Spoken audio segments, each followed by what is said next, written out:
예, 오늘은 신명기 3장 12절에서 29절 3장의 마지막 부분 우리 한번 살펴보려고 합니다. 제가 제목을 무엇으로 할까 고민하다가 제목을 어떻게 잡았냐 하면 요단을 건너지 못하는 자의 교훈, 이렇게 잡았습니다. 요단을 건너지 못하는 자는 모세죠. 예, 모세의 교훈, 이렇게 이제 잡았습니다. 어떻게 이 신명기 3장 마지막 부분이 이렇게 해석이 되는지 우리가 이제 하나하나씩 살펴보도록 하겠습니다. 신명기 3장 12절에서 29절은 두 가지 이야기로 이제 구성이 되어 있습니다. 어쩌면 조금 서로 간에 다른 얘기처럼 느껴지는데요. 첫 번째 단락에는 뭐가 나와 있냐면 요단 동편에 두 지파 반이 정착하게 되는데 그 이야기를 여기 다시 하고 있고요.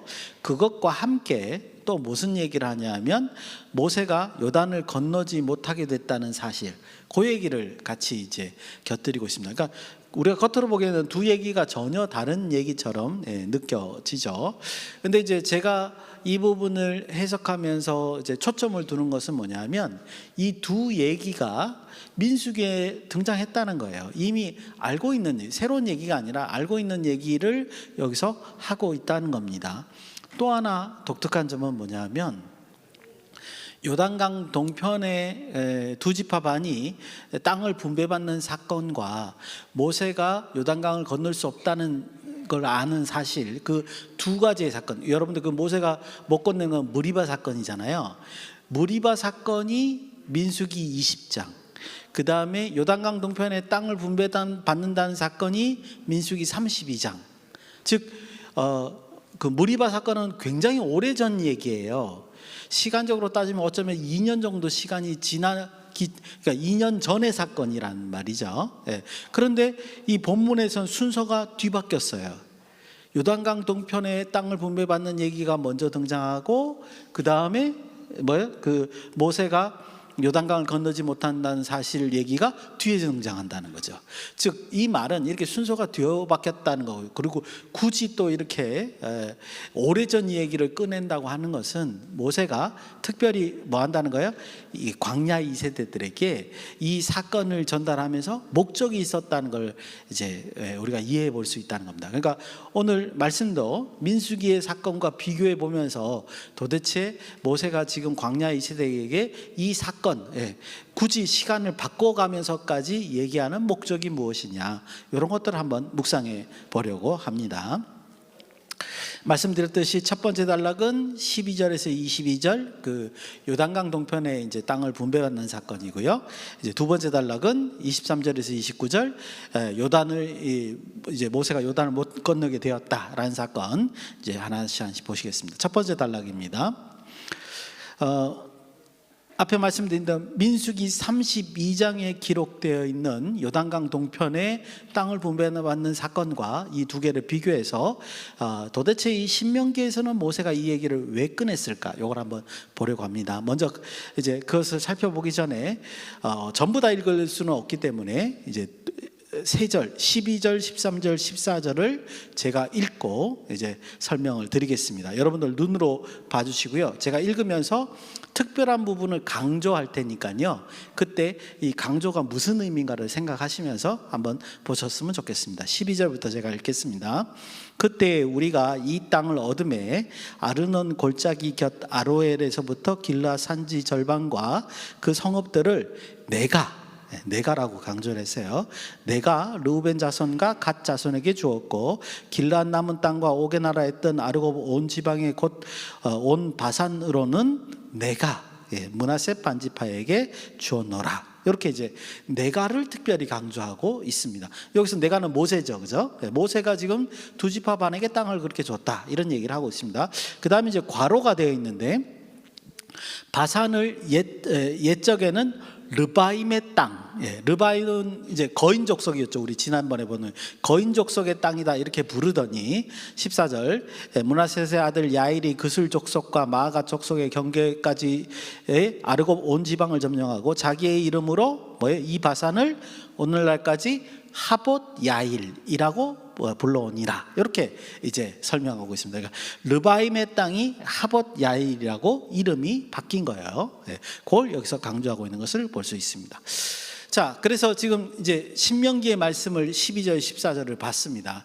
이걸 민수기하고 이제 비교해 보려면 민수기의 내용을 이해를 해야 되겠죠. 그래서 민수기의 내용을 제가 정리를 하면, 민수기 32장에서 이 요단강 동편의 땅을 두 지파 반에게 분배해 주는 사건을 어떻게 설명하고 있느냐. 첫 번째 특징은 뭐냐면요, 그때 민수기 32장의 사건, 그 사건 기록은 좀 독립적인 사건 내지는 앞에 31장과 순차적인 사건으로 설명하고 있는 것을 볼 수 있습니다. 이게 무슨 말이냐면요, 민수기 31장에는요 우리가 잘 아는 대로 모세가 마지막 사명을 다하는 장면이죠.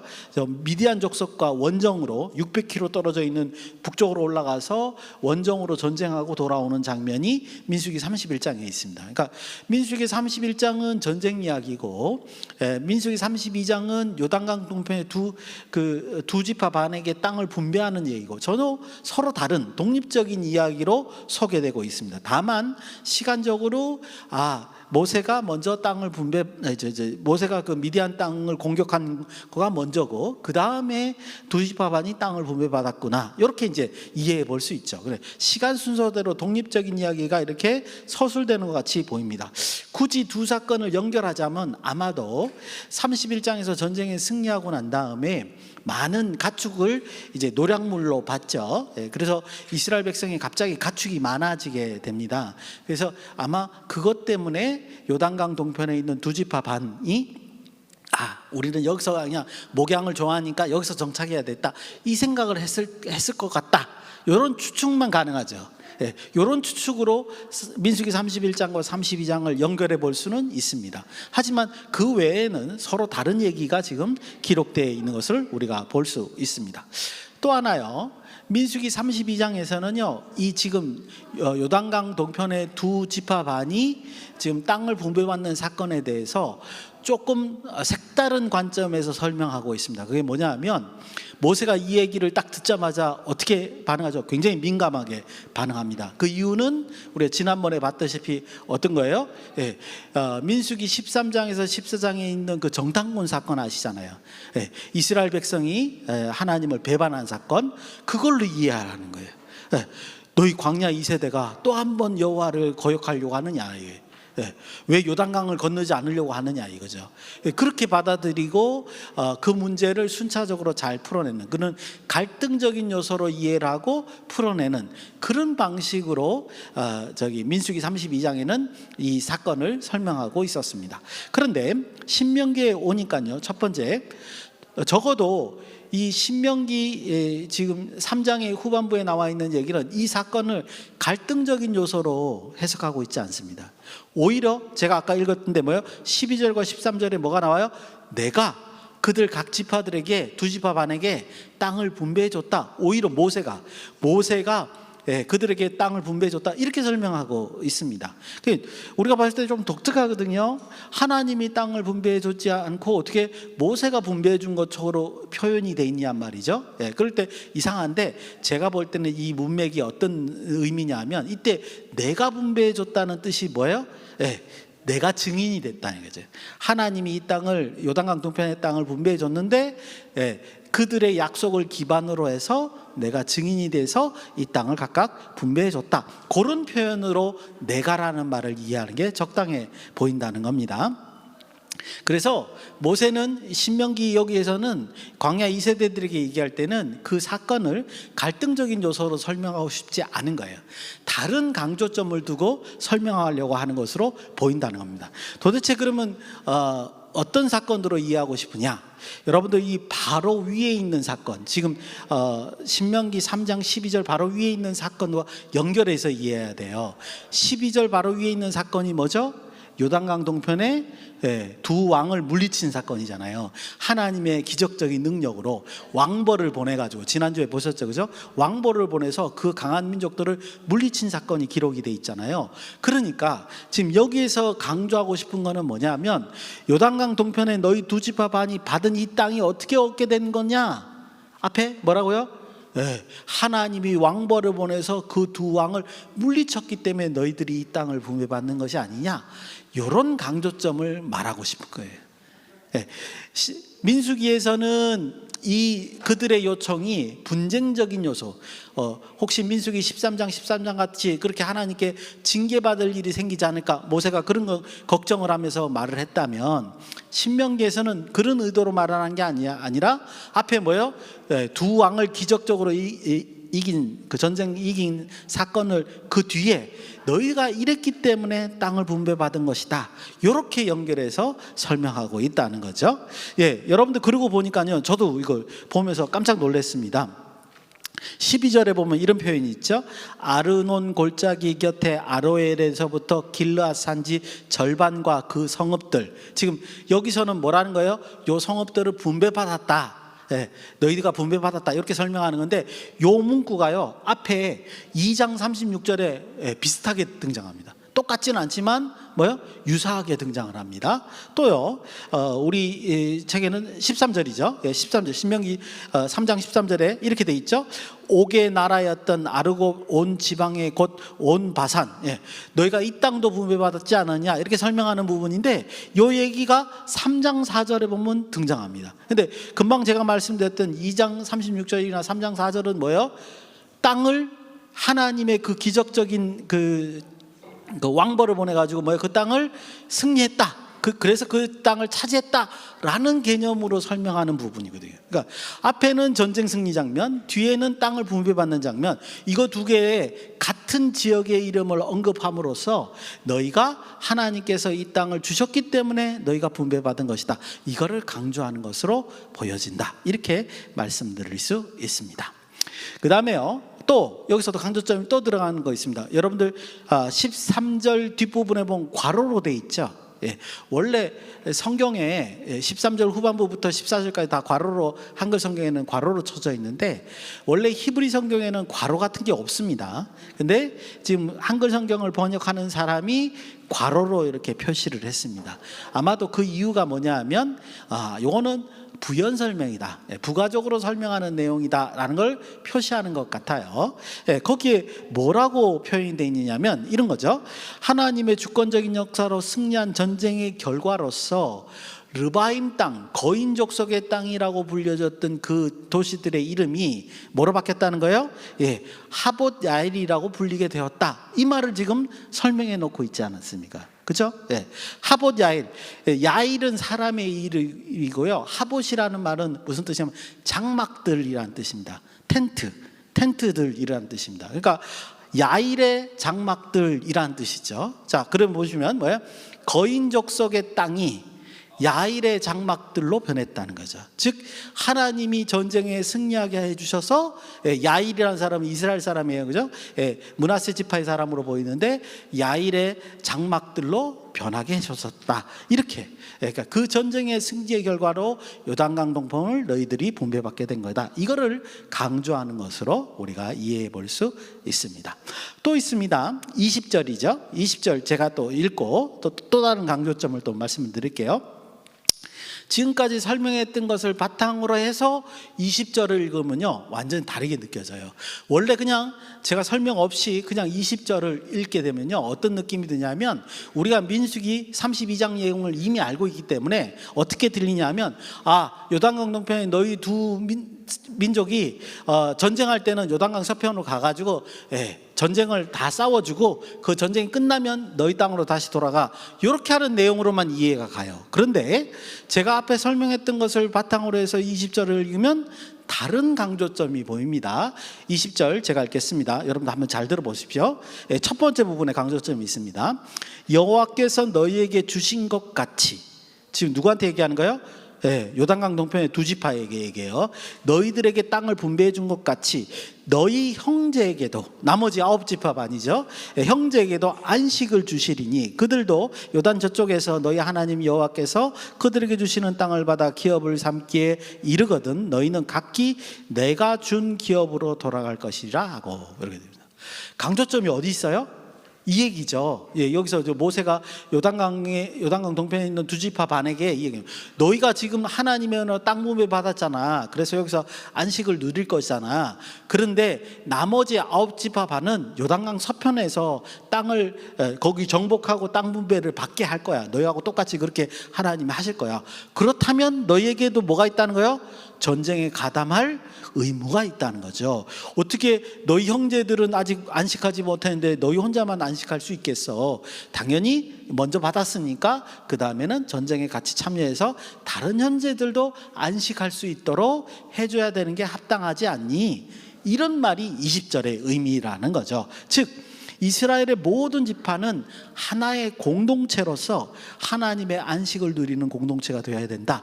이거를 강조하고 있는 것을 여기서 볼 수 있다는 거죠. 이게 이제 또 다른 강조점이었고요.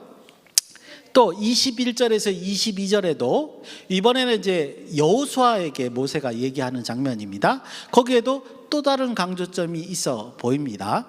역시 이 부분도요, 그냥 앞에 제 설명을 듣지 않고 만약에 여러분들이 읽으신다면 이렇게 느껴질 거예요.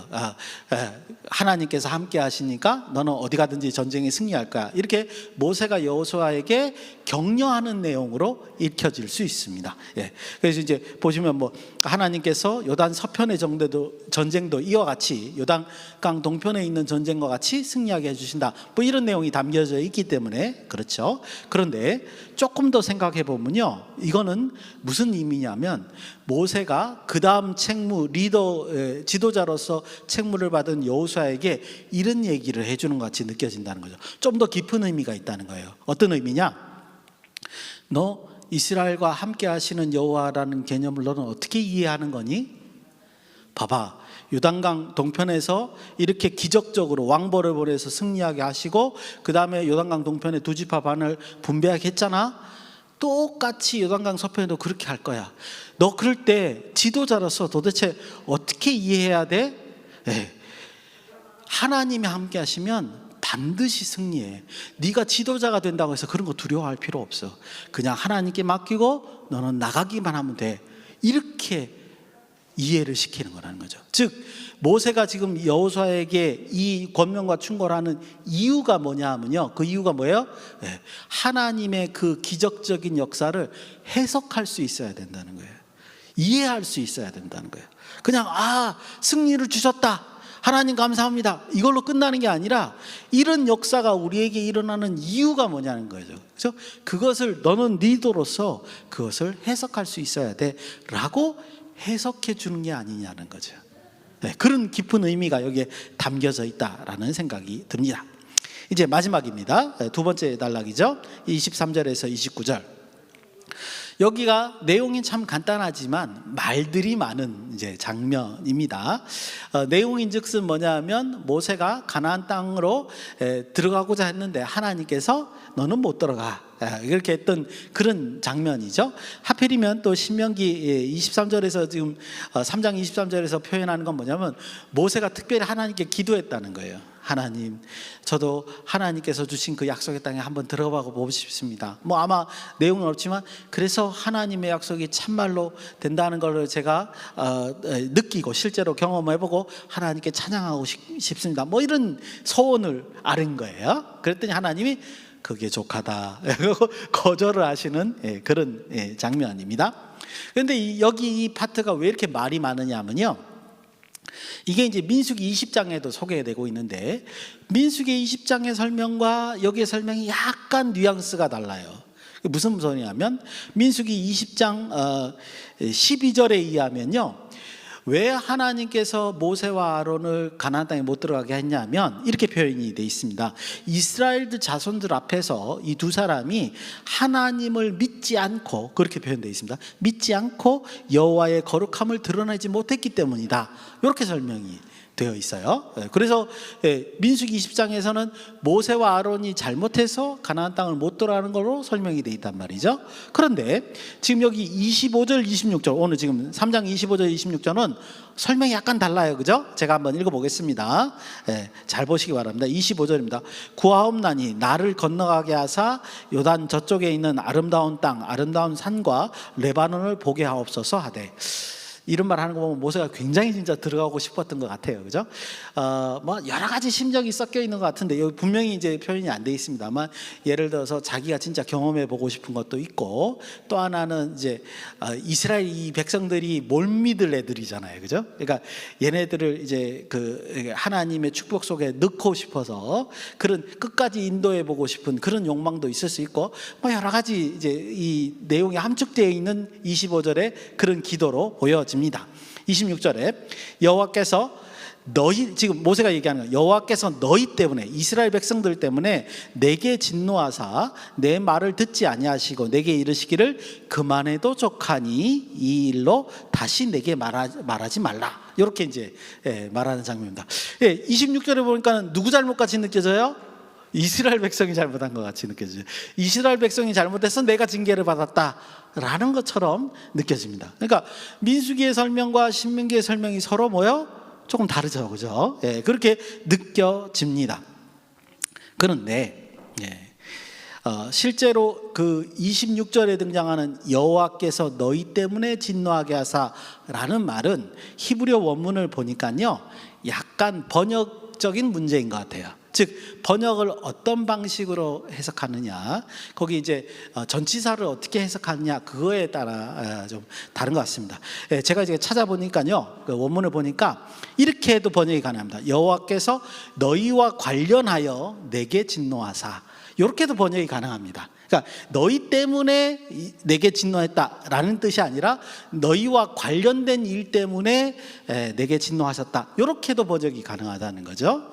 그래서 이거는 이제 히브리어 레만이라고 하는 그 단어를 어떻게 관련하여라고 번역하든지 뭐뭐 때문에라고 번역하든지 둘 다 가능하거든요. 그런 번역적인 이슈인 것 같고, 적어도 여기서는 뭐야? 이스라엘 때문에 대신 모세가 징계를 받았다라는 설명은 아닌 것 같이 보입니다. 그건 아니라는 것만 여러분들이 이해하시면 좋을 것 같습니다. 이제 한 개는 해결했어요. 신명기에 이거는 번역적인 문제였구나. 즉 민수기에서 말한 것처럼 모세가 뭔가를 잘못했기 때문에 하나님이 못 들어가게 한 거구나, 이렇게는 이해가 될 것 같습니다. 자, 그러면 이제 남는 게 하나 있죠. 왜 하나님이 모세를 이렇게 원하는데 가나안 땅에 들어간 게 뭐가 그렇게 대단해서, 그죠? 그렇게 광야에서 40년 동안 고생하고 이스라엘이 인도한 모세를 못 들어가게 하셨을까? 이런 이제 해석이 남아 있죠. 우리가 이해를 하는 게 남아 있습니다.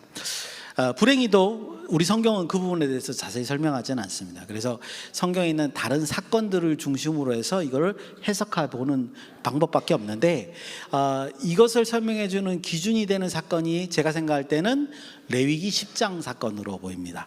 레위기 10장에 아시는 분은 아시겠습니다만, 그 아론의 두 아들들이 하나님께서 명령하지 않은 다른 불을 성전 안으로 들고 갔다가 지성소에서 불이 나와서 이들을 태워 죽이는 사건이 레위기 10장에 이제 등장을 하죠. 여러분들, 이 아론의 두 아들 제사장 된 지가 얼마 안 됐어요. 얼마 되지 않고 벌어진 이 일입니다. 그리고 이제 그 밑에 있는 내용들, 10장 후반부 내용들을 가만히 보니까 아론의 두 아들들이 독주를 마시고 깜빡하고 하나님이 명령하시지 않은 불을, 향을 들고 이제 들어갔다가 이 변을 당한 것 같아요. 그리고 나서 이제 하나님이 이제 뭐라고 말씀을 하시자면, 이게 이유가 중요하잖아요. 이 사건이 벌어진 이유가 뭐라고 말씀하시냐면, 내게 가까이 하는 자에게 나는 거룩함을 드러내시겠다, 이랬단 말이죠. 그 이제 해석의 측면이 있습니다. 근데 그 의미가 뭐냐 하면, 내게 가까이 하는 사람일수록 더욱 뭐요? 하나님의 거룩을 드러내야 되는 거예요. 그런 책무가 있는 거예요. 특히 레위 제사장들은요, 제사장들이 만약에 경건하지 못하고 부정하게 되면 그로 인하여 벌어지는 모든 제사가 부정해집니다. 제사가 모두 부정해지면 뭐야? 이스라엘 백성 전체가 부정해지는 겁니다. 그러니까 아무것도 할 수 없는 거예요.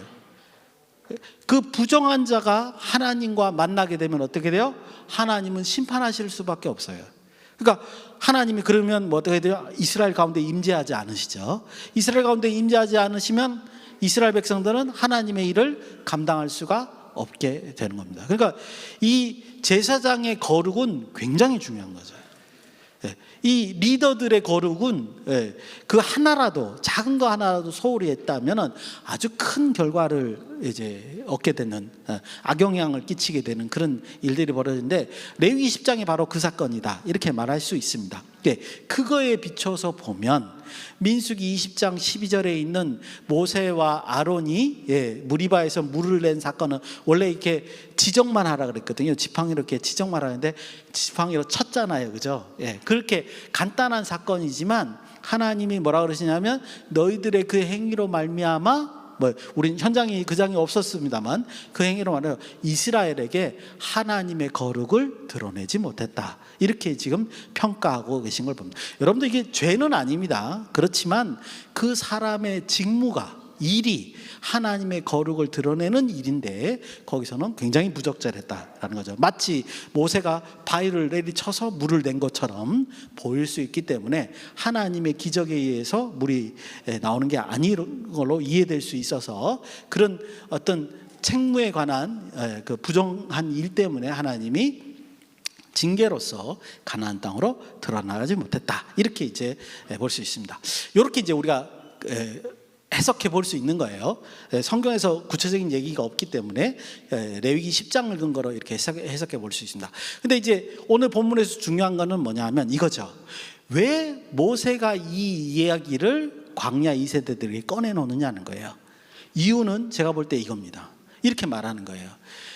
봐, 나도 하나님 앞에서 40년 일하고 내가 하나님의 거룩을 드러내지 않아서 나 가나안 땅으로 들어가지 못해. 하나님이 그렇게 하셨단 말이야. 그러니까 광야 2세들이 뭐예요? 너희도 마찬가지야. 너희도 하나님의 역사를 보고 잘 이해하지 못하면 너희도 똑같은 범죄를 저지를 수 있는 거야, 하나님 앞에서. 뭐예요? 앞에 사건 뭐였죠? 하나님께서 왕벌을 보내서 그 요단강 동편에 세력이 있는 두 왕을 물리친 사건, 이것을 보고도 너희들이 하나님을 믿지 못한다면 그러면 너희도 가나안 땅으로 들어갈 자격이 없는 거야 이렇게 얘기하는 거죠. 자기의 사건을 들어서 지금 광야 2세대들에게 교훈하고 있는 내용이다 이렇게 보여집니다. 그래서 이들에게 마지막으로 지금 그 3장 뒷부분에서 모세가 뭐라는 거야? 내 경우를 봐. 이 얘기를 꺼내는 거야. 내 경우를 봐. 너희가 하나님 앞에 범죄하지 말아야 되고, 또 하나님께서 보여준 그 기적을 올바로 해석해서 믿어야 돼. 그리고 그걸 근거로 하나님 일들을 감당해야 돼. 요단강 서편으로 가서 전쟁하는 거 두려워하지 마. 이런 의미로 우리가 해석해 볼 수 있다 이렇게 말씀드릴 수 있습니다. 이제 짧게 묵상해 보도록 하겠습니다. 오늘 말씀을 종합해 보면 모세가 광야 2세대에게 강조하고 있는 것은 앞에 있는 신명기 2장 3장에 걸쳐져 있는 뭐예요? 요단강 동편의 두 왕을 승리하게 된, 기적적으로 승리하게 된 그 사건을 중심으로 해서 이스라엘 백성들이 어떤 자세를 취해야 될까, 이거를 설명하고 있다는 거죠. 그래서 하나님 측면에서 이 사건을 해석해 보면 뭐죠? 하나님께서는 함께 하시고 그분이 뜻하시는 바가 무엇인가를 분명히 알 수 있다면 그 일은 반드시 성취된다는 거예요. 너희가 하나님 측면에서 그걸 생각할 수 있어야 된다 이렇게 묵상하게 하는 거고요. 두 번째, 하나님 백성에서 측면에서 보면 하나님의 주권적 역사로 이루어진 어떤 그 기적, 그것을 보고도 믿음을 갖지 못한다면 너희는 하나님 백성으로서 온전히 반응할 수가 없어. 너희는 절대로 거룩해질 수가 없어. 이런 교훈을 모세가 이스라엘 백성에게 주고 있는 것으로 보여집니다. 여러분, 이게 성도는 똑같은 거예요. 성도는 이 사건을 보면서 우리가 느껴야 돼요. 우리는 제일 먼저 뭐부터 해야 돼요? 하나님의 뜻이 무엇인가를 알아야 됩니다. 그거를 잘 분별하지 못하면 안 돼요. 내 일을 하면서, 내가 원하는 일을 하면서 하나님이 일하고 우기면 안 되는 거예요. 그래서 하나님의 원하시는 뜻이 무엇인가를 분별해야 되고요. 두 번째는 뭐냐면 하나님께서 그 일에 함께 하신다는 판단이 들면 그 일에 대해서 굳건한 믿음을 가져야 돼요. 상황이 어떻든 간에. 상황이 안 될 것 같다고 해서 안 된다 이렇게 부정하면 안 되는 거예요. 이건 가나안 백성들의, 이스라엘 백성들과 똑같은 거죠. 저 요단강을 건너서 가나안 땅을 정복하는 게 이 쉬운 일입니까? 나라가 한두 개도 아닌데, 그죠? 딱 딱 봐도 불가능한 일이에요. 그죠? 그럼에도 불구하고 요단강 동편의 이 사건을 통해서 그들은 믿음을 갖고 명령대로 요단강을 건너야 되는 거예요. 그죠? 예. 그렇게 지금 얘기하는 겁니다. 그래서 우리의 삶의 현장에서 하나님의 기적을 드러내려고 한다면 지금같이 하나님의 뜻을 잘 분별하고 하나님께서 함께 하신다는 것을 기억하고 믿음으로써 그 믿음을 가지고 우리가 그 일을 실천할 때 우리의 삶 속에서 하나님의 그 기적이 드러나게 된다, 이런 교훈을 받을 수 있습니다. 그래서 그런 하나님의 백성이 되시기를 예수님의 이름으로 축원드립니다. 기도하시겠습니다.